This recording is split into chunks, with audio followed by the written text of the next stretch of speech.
Hello, I am Muchunko Kawera, and this is Dada STEM. Will we ever be able to achieve gender balance in STEM? Join me in having a conversation with a very beautiful lady to answer this and learn more about STEM. Karibu sana Nancy. Thank you so much, Kawera. So tell us a little bit about Nancy. Okay, I am Nancy Kinyua, a geomatic engineer by training. Currently trying to pursue the data science path.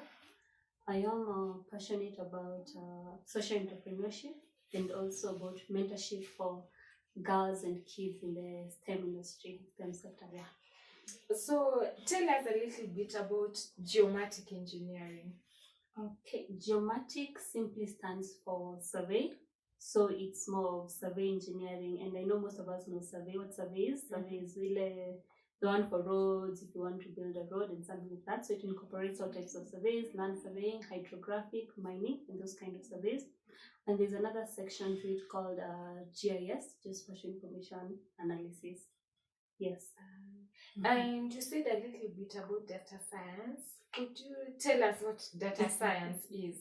Okay, data science, data analyst, I think it's a data scientist, somebody who tries to draw insights from data. Maybe you find data, you explore data, and then you get insights that are useful in decision making.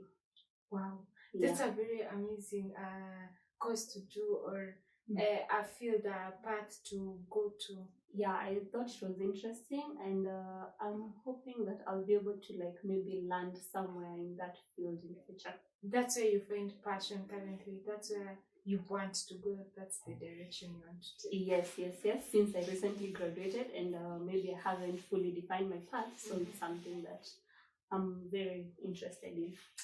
Wow. And how did you get yourself into the engineering field?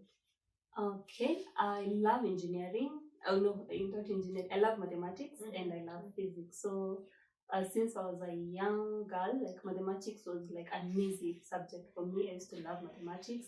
Going into high school, I fell in love with physics also. I also loved biology and wanted to do medicine actually, but my love for physics, it became more and more. So towards the end, I applied for civil engineering. We were doing course revision to join campus. But then somehow along the way, my dad was like, why are you joining something that is so crowded or something like that? And I was like, because it's the only engineering I knew at the moment, I think. So he asked me, check, there's something called geomatic engineering. Can you do it? I was like, geomatic? I dropped geography already, so what is geomatic? So I went, I researched, and I was like, it's engineering. And then it had other disciplines, and there was something like remote sensing, geophysics, geology, photogrammetry. There's so many disciplines. And I was like, this is interesting. I really want to do this. So interesting. So I applied for it, and I was called to do it in JQuat. Yeah. So how is it so far?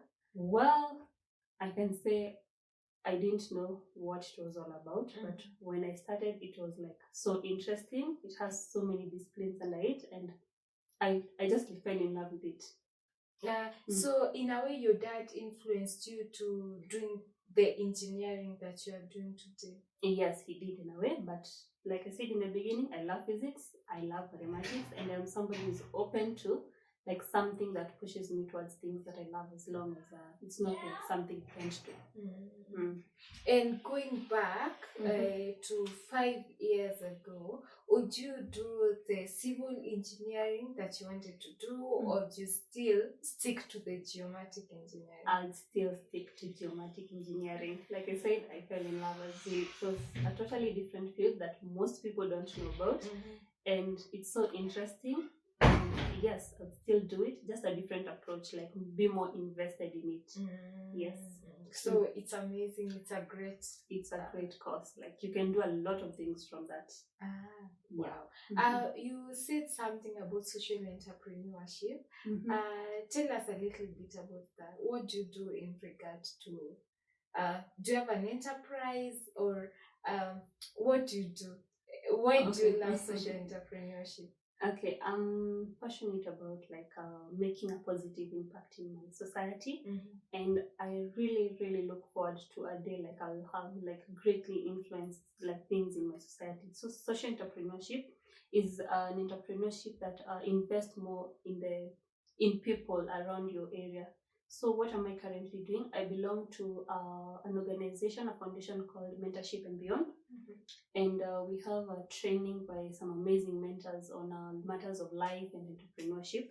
So like right now I'm in the graduate level, and we pitch like ideas, we refine them, we're taught until you get to another level, which is called the associate level, where if you have a project, you're able to maybe prototype it, take it to the market, and at some point you're funded so that you can bring it into action. So like I really want to make an impact in my society. Yeah. As much as you want to make money, you also want to make an impact. Exactly. And what about mentorship? What do you do? You talked about mentorship. Yes. Yeah. Do you belong to an organization, a group, or you do mentorship on your own? Okay.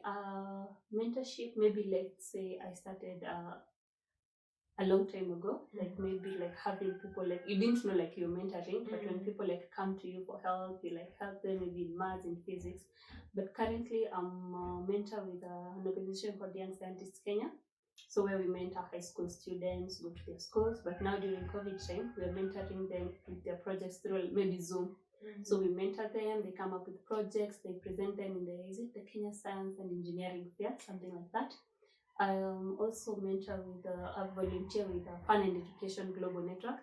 That is, it's trying to bring out the creativity and make kids learn in a fun way.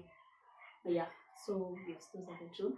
And I'm proud to belong to the Rakaniti County Women in STEM, which was founded by you, which we are trying to mentor like the ladies in this county to see STEM subjects, STEM careers being like they're open, they're accessible to all of us.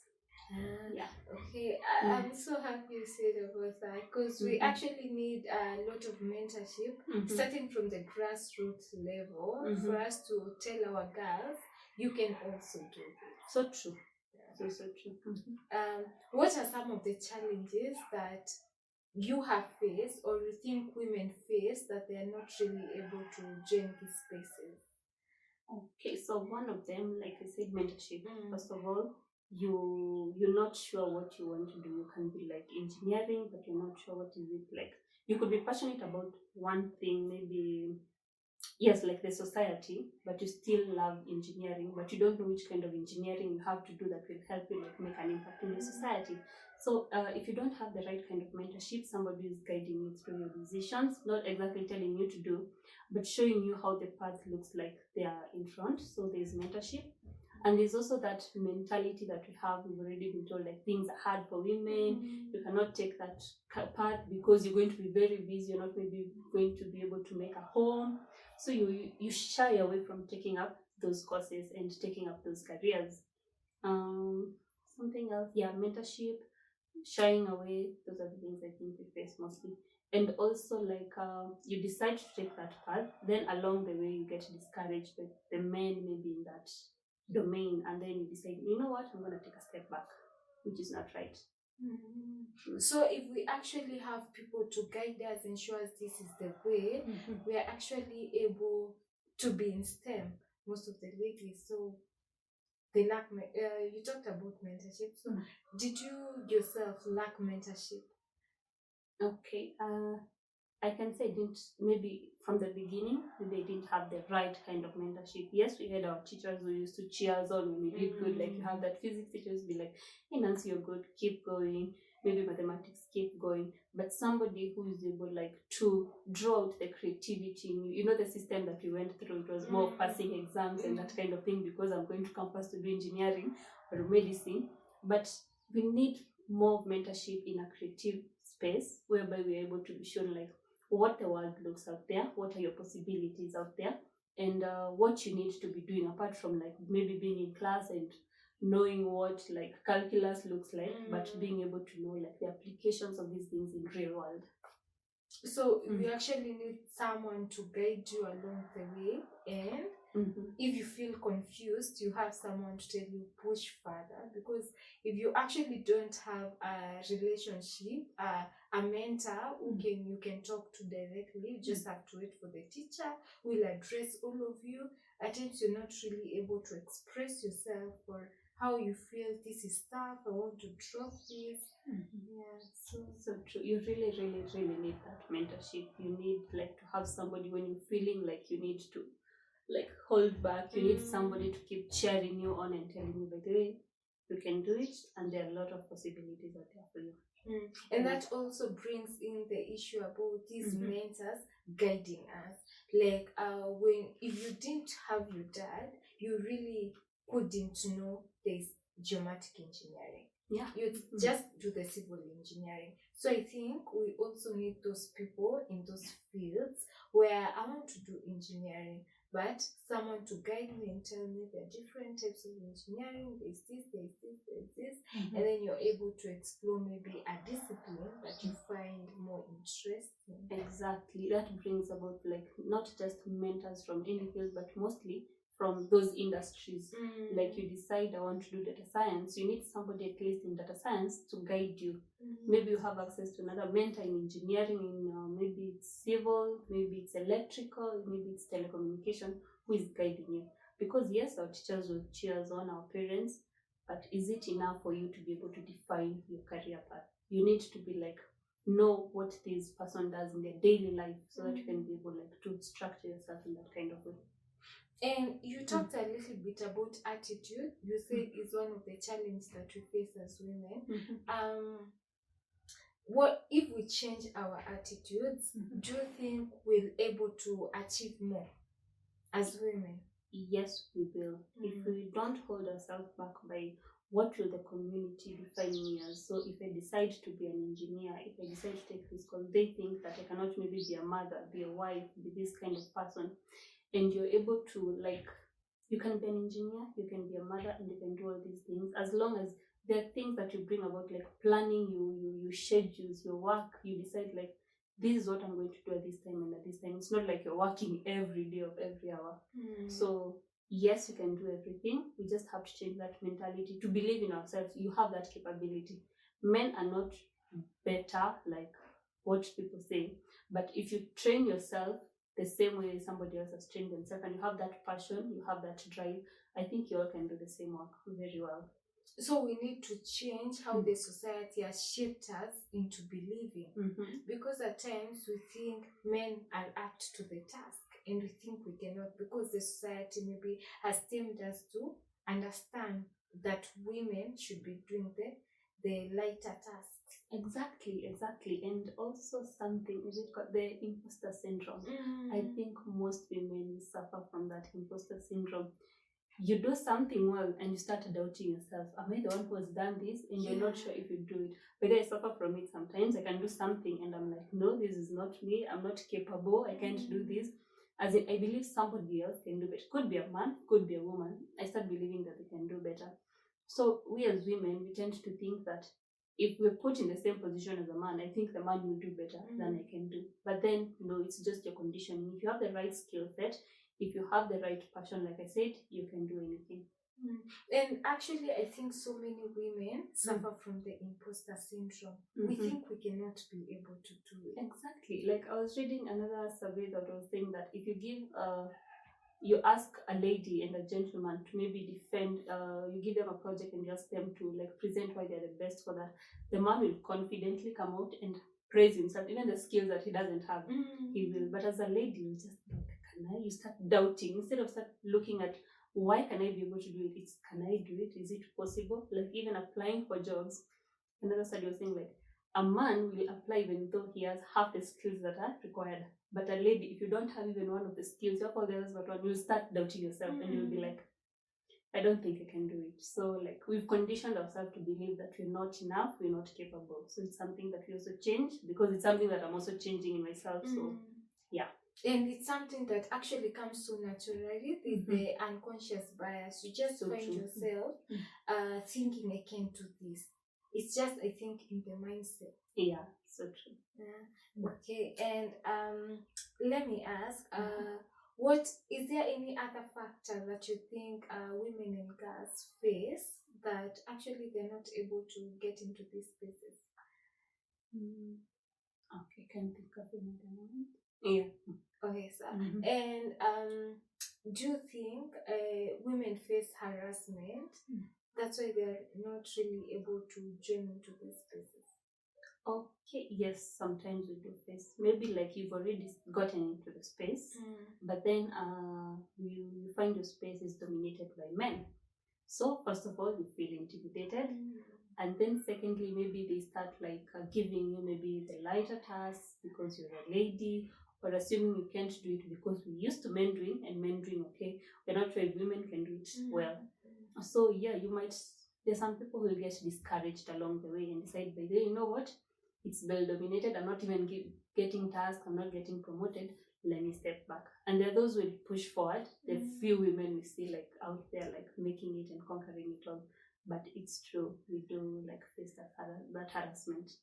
We get into a space at times, you find you're the only lady and there are 10 men in this work, and you're not even sure if you really need to be here. Yeah. So true. You start doubting yourself. That's when even the more the imposter syndrome comes about, because at time you're given, maybe you could be given even the task and you're like, oh, just give the others. If you've been conditioned not to believe that you're good enough, but if you believe in yourself, you're good to go. And about that tasks, at times even in our workplaces, you find tasks are being given out, and as a lady you always find yourself being given the lighter tasks, and the hard tasks are given to men, and I don't know why. it happens. Okay, let me speak for myself. Like in a career like survey engineering, we do surveying.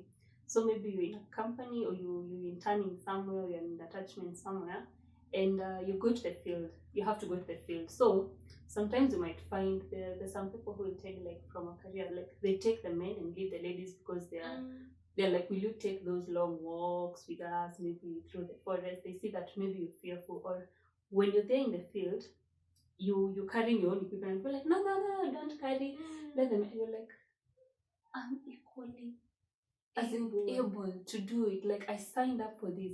If I'm the only surveyor, what happens to me? So that maybe like if they start treating you like you can't carry your own equipment, you can't do that. So if you're the only surveyor and they need one surveyor to go, do you think they'll take the lady if they believe you're not able to carry equipment, or they'll take the gentleman? They'll take the gentleman. Exactly. So like you face those and you have to be like, you know what, I can do it, and you have to prove to them that you can, and you push forward, and then they'll be like, they start believing in you. So you have to work twice as hard to show them, by the way, I can do it. It's not that like maybe some other ladies they show you they can't carry, so you have to treat me like that. Exactly. So about that, is there a point in life where you really had to work extra hard, or you had to go an extra mile for you to be able to receive the same level of recognition compared to your male counterpart? I think so. Like I said, maybe you're going for an internship somewhere, attachment somewhere, and you just started working. So like they start giving the tasks maybe to the gentlemen or to the people. So I usually make sure that when I arrive there, I don't start being like sitting just waiting for the tasks to be thrown my way. So I have to identify who gets the hardest tasks, and who gets like the best, the ones that are like maybe consider the hardest. So you like befriend that person, you work with that person, you keep asking for tasks and proving yourself. Like you just deliver quality and they're like, wow. So they start giving you tasks. So even when they're giving the others, whether they're male or female, like these small tasks to do, you've already proven yourself that, hey, I can do it. So they just like throw the good jobs maybe to you. So it means if you get to a work environment, you really don't have to sit and wait. You have to ask, what can I do? How can I do this? For them to even recognize that you're able to do stuff. Because if you just sit down and wait, nobody will know you have the ability to do it. Exactly. You have to be inquisitive. You have to know like don't just sit there. You have to know like, where do I get the jobs? How do I prove to these people I can do it? Don't just wait for them to realize, oh, you've been in this office for the last 10 days or 1 week or 1 month.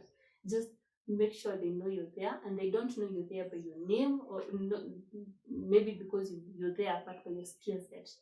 How are you able to do this job? So like next time they have something, they just give it to you. And that's a very important thing that people should note and should really take advantage of. You're in this workstation. How will these people know that I am here? If there's promotion that's going to happen 2 days later, how am I going to be set for that promotion? So true. Yeah. So true. Yes. You have to be competitive enough. Don't wait like there's some people say like maybe they'll just decide gender, they have something, they'll just pick the ladies there. No. If you don't show them you can do it, they'll just bypass you and pick somebody else. If the male they're doing better, they'll just pick them. So you really have to show them your presence, go there, tell them I'm done with this task. Yes. What else can I do? Exactly. Ask for work. Like, oh, you've done. If there's no work and you're just in attachment, there's something they do and you don't know how they do it, you're like, teach me. Like, I'm here, teach me. And you just like keep poking them. Even the next time you don't have to tell them, teach me. They'll be like, are you done? I have something else for you. And you actually learn a lot through that. Exactly. Because nobody, your boss won't pull you from the table to teach you something. It's upon you to go the extra mile and want to learn. So true. Yeah. Okay. And what are some of your goals in regard to STEM? Okay, some of my goals, I do hope that I'll keep growing in the STEM industry. Like I said, I'm trying to pursue the data science path. I just hope like I get certified, do my masters. I am somebody who is like more on learning, keep planning. So do my masters, even PhD, and also be able to mentor other people. Apart from the young girls being able to take up more of the STEM, the little boys and girls, to be able to teach them like STEM from a very young age, for them to be more creative, more innovative, and take up leadership in those STEM spaces from when they are young. And also, I think if we are able to change this mindset from our little ones, for the young man to know that my sister can also be in this space. Exactly. For them to grow up knowing that this space is for us both. Exactly. Yeah. Or something else that people don't realize, you can empower the woman, but if you're not letting the man know how he can empower this woman, I don't believe you're creating such maybe a big change, because these are the men, if they are already programmed that women can't do it, they will keep pushing the women away even in future.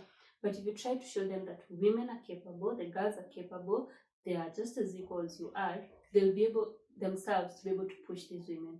I believe there are few men out there who are even able to push the girls to be like, by the way, you're capable, you can do it. So we need them to be the ones telling the ladies, by the way, come on, you can do it. You're just as good as us, and some of you even better than us. So let's do this together.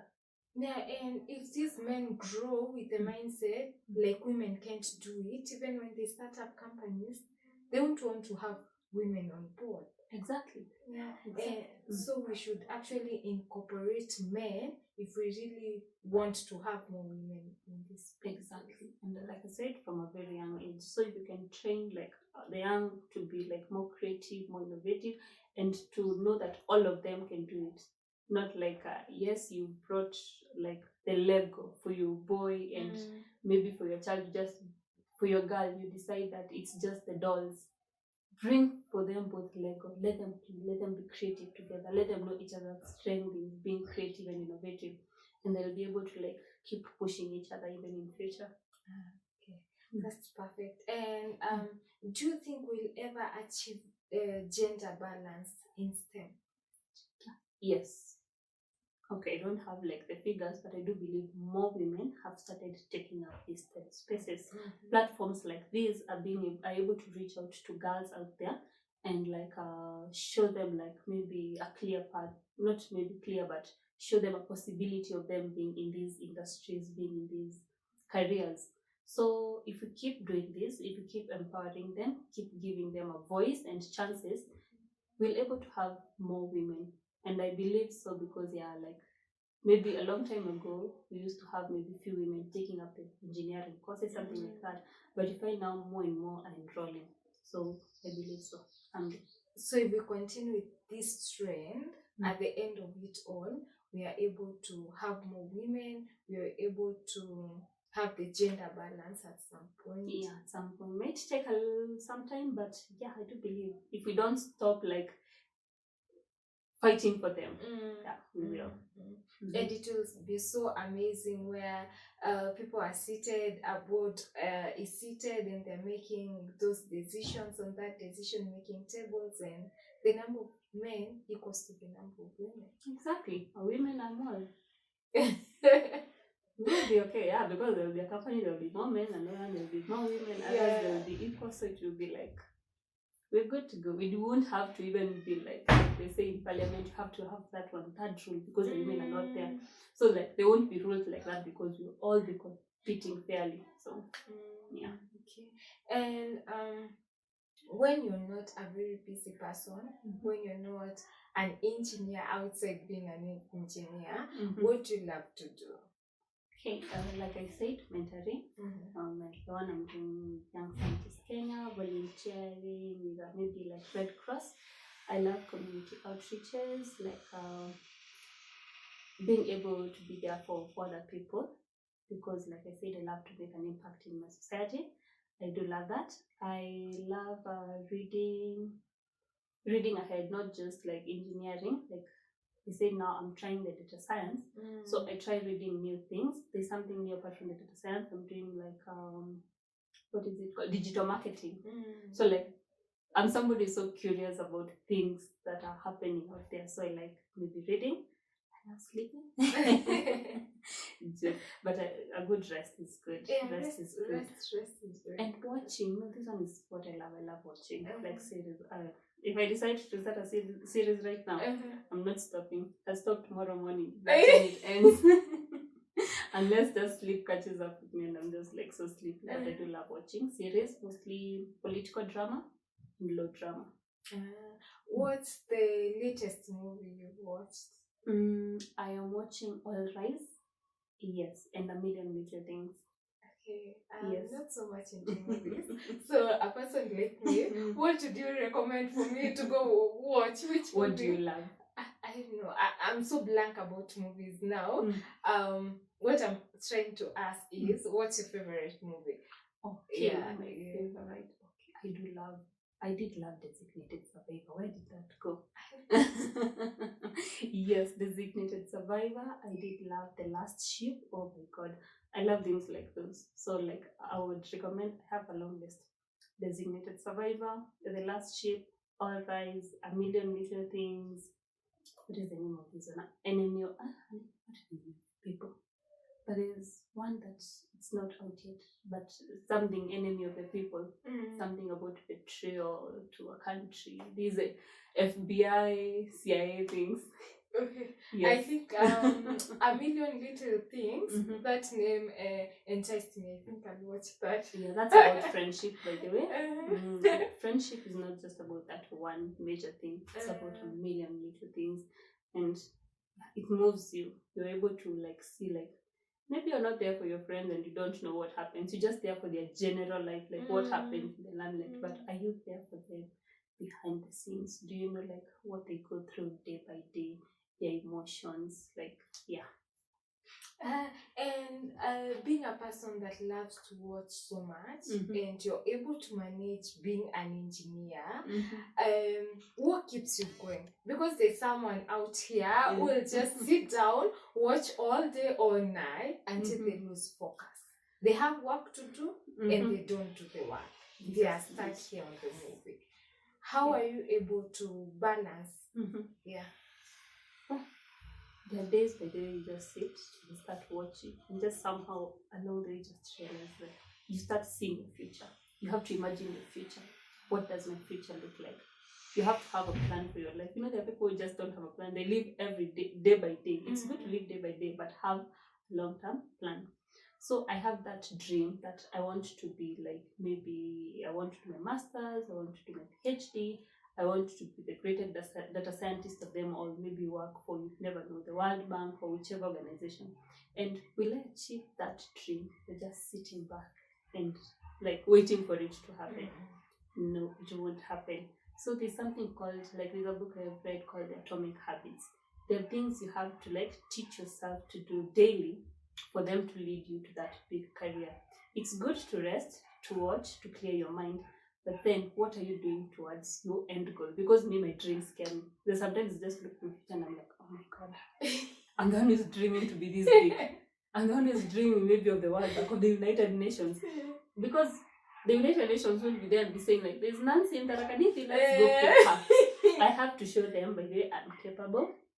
I can do this, and they'll have to look at my skills. What can you do? Not just your name, not just tell them maybe just went to campus. They have to see that. So like every day I have to like have maybe habits that I'm building towards getting there. Like I say, I'm not in school, but I'm still reading. You know, there's some people like I tell them that someone they're like, Nilimaliza campus. And I'm like, yes, Nilimaliza. But in this world, you have to have continuous self-development in your skills, in your personal life. So I think that's what keeps me moving. Like my dream, like just seeing it there, developing small habits, waking up early, reading something new, trying to build like a career in data science, like learning on my own. I have to get there. And something I've realized about you and in general, we think that for you to be engineering, you can't do anything else. I have to study and study and study. Yeah. So I think girls out there who love to do other things, but they're afraid to take this big career, should understand that they can actually still do what they love and still venture into engineering and other STEM courses. Yeah. You can like be whatever you want to be. You want to be an engineer. You want to do maybe like I said, mentoring kids on the side. You can do both. It's just how you like organize your life. What do you do on your free time? Maybe you decide on my free time, yes, I'll watch movies on these days, but I'll also be there for these kids on these other days. And I'll pursue these other career. And you don't have to be like, you wait for employment. You can use that engineering degree of yours, that mathematics, that physics, to just come up with something within that line of what you love. Like you have your flow, you know what you like. Maybe you're passionate about providing people with sustainable energy. You do something in energy, but then in your creativity, you find something, some way you provide people in your village. Maybe we don't know, maybe that tree can bring energy to this. So your creativity, your research, you're able to make change in the society using that knowledge that you use maybe in your engineering career training. And you said something very important. We don't really have to wait for employment. Meaning when you're going to school and this is the career you choose, you don't have to listen to the other party telling you like, ukifanya engineering hautapata kazi. You see, I think we should learn along the way, gain the skills, and we really don't even have to wait for employment. We can be able to create stuff, build things for our own. Exactly. Yeah. We can. And employment, whether it's good sometimes. You know, there's some people will be like, I'll just finish and then I'll start something more. If you have the resources, start. But if you're not sure where you're going to start, you can venture into employment, see how people work, how things go about, and learn during maybe your work, learn how things are done, and then you're able to start something on your side. That is totally okay. There are people who will start something even in campus. I studied with some people who started their own companies when we were still in school. Wow. So you can imagine. So by the time we were done, they're not looking for employment like us. For them, they're just like, just going back to work. Like you just finish your graduation tomorrow, you're going to your work. But if you're not really sure, keep building on your skills, but keep being creative. Don't just wait for employment to come. You have to like keep like learning, keep upping your skills. If you have to volunteer and be able to bring out more of your skills so that when you're looking for employment, you can tell your employer that this is what I'm good at. And you can even be creative in those industries. I have a friend who's like, she's into employment. So she's okay with being in employment, but she's somebody who is not stuck at being like, maybe I've started here, so I'll just take it. So in her role, she's creative. She's even the one who like maybe proposes new like new maybe like software in that company, like, well, yeah, I've thought of ABCD, can we do it? And they're like, wow, that's a very good idea, do it. She creates, she gives, like, that for her is okay. She sees like what is not right with this company, what is not working for us in terms of maybe resources, and she's able to create for them. So whether you want to venture into employment, but then have that mindset of some things can go wrong. So what can you do on the side? And given a chance to have dinner with 3 ladies, who would you have dinner with? Okay, have dinner with, cliche, but Michelle Obama. No, I just love like zip aura, or like the way she just carries herself. Like I just love Michelle Obama. There's this journalist, Kenyan journalist. I'm forgetting her name. Wow. She used to be in Citizen. But she left. There. She has something for ladies. She has created some. Oh my god. She uses her dad's name, and I'm also forgetting the name. Janet. Yes. Janet. Oh my god. But then I forget people's names a lot. It's I don't know. I just can't explain it. Like I can just have you phrase, but your name just decides to disappear. So yes, there's Janet Mbugua. There is Michelle Obama, and what's her name? Belinda Gates. Yes, like I'm an aspiring philanthropist. So like the work she does, like I would like to learn more about how she does it. And yeah, give her a chance, you'll ask her all these questions. So many, like how she identifies those things like those. Okay. And what could you tell a girl out here that wants to join STEM, or is in STEM, is confused, doesn't understand if she really needs to be in this field? What would you tell such a woman or girl? Okay, if you're a girl and you want to join STEM, don't shy away. Take that path, like try to learn from industry mentors. You want to do mathematics, you're passionate about mathematics, about statistics. Try to, like, we're in the age of the internet and you can just Google anything, search anything. Try to know what is expected of you and don't shy away. Just decide you're going into it. Start researching more about that career. If you're in spaces where you can like volunteer in organizations that have those STEM, like guide you in your STEM career, take them. If there's somebody who is ready to mentor you, accept the mentorship and take it. If you're a girl in that STEM space and you want to pull back, don't. Just maybe if you decide it's not something for you because you are forced to do it, you can maybe use those skills somewhere to do something else that you love. If you love it but you're just not sure if it's like maybe you don't have a job or you're not sure what is in it for you, hold on. Keep also like look for mentors. I'm sure there's so many mentors out there. Like there's this group in Women in STEM, right? Yes. So you can join there. They give people opportunities, a space to talk about maybe your careers. We have Safaricom Women in Tech. There's now Tarakaniti counties. We have these Tarakaniti Women in STEM. There's Dada STEM. You can like join whatever organization and have the people in there mentor you. Day by day, you're able to identify, why do I want to do it? Why don't I want to do it? Maybe, yeah. Thank you so much, Nancy. I've learned a lot about you.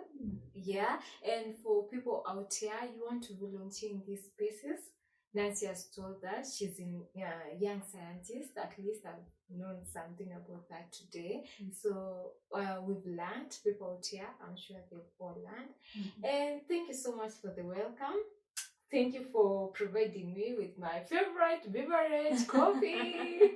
Thank you so much for being here, and thank you so much for this platform. It's a good one. At least I've realized, like, for the few days that we've been in that space, like, women are out here trying to empower each other and showing people where there are opportunities. So thank you so much for creating it. Kudos. And yeah, we should have this more and more. This was the first time maybe we were tensed, maybe we could have more like the way you're planning. We have panel discussions. That would be great. We'll have more and more sessions, and I'm looking forward to having you all along and more women out here. Karibuni sana. This is a great platform. Yes.